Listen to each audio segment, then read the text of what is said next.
নদীর পাড়ে এক আম গাছে এক বান্দর থাকতো, আর সেই নদীতেই থাকতো এক বিশাল আকার কুমির। ওই বান্দর আর কুমিরের মধ্যে ছিল গভীর বন্ধুত্ব। প্রতিদিন বান্দর ওই আম গাছ থেকে আম পেড়ে কুমিরকে খাওয়াতো।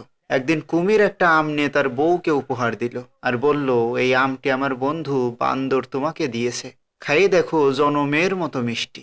এই রকম মিষ্টি আম আমার বন্ধু আমাকে প্রতিদিন খাওয়ায়। কুমিরের কথা মতো আমটা খেয়ে দেখে সত্যিই তো প্রচন্ড রকম মিষ্টি। তখন সেই কুমিরের বউ বলে উঠল, যদি এই আম এইরকম মিষ্টি হয়, তাহলে না জানি এই আম প্রতিদিন যে বান্দর খায় তার কলিজাটা কতই না মিষ্টি। আমি কিছুই বুঝি না, যে কোনো মূল্যেই হোক আমার ওই বান্দরের কলিজা এনে দিতে হবে।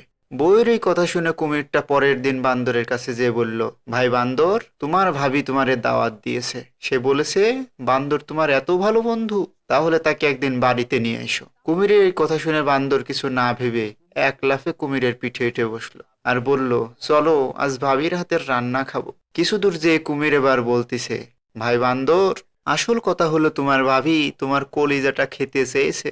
বান্দর তো শুনে ভয় পেয়ে গেল, কিন্তু কোনো কিছু বুঝতে না দিয়ে বলল, বন্ধু তুমি তা আগে বলবা না? আমি তো আমার কলিজা ভুলে গাছেই রেখে আসছি, চলো নিয়ে আসি। কুমির ফিরে চলল। গাছের কাছে যেতেই বান্দর এক লাফে গাছে উঠে পড়ল, আর বলল, আরে বেটা ধোঁকাবাজ, যা এখান থেকে, আমি তোকে বিশ্বাস করেছিলাম।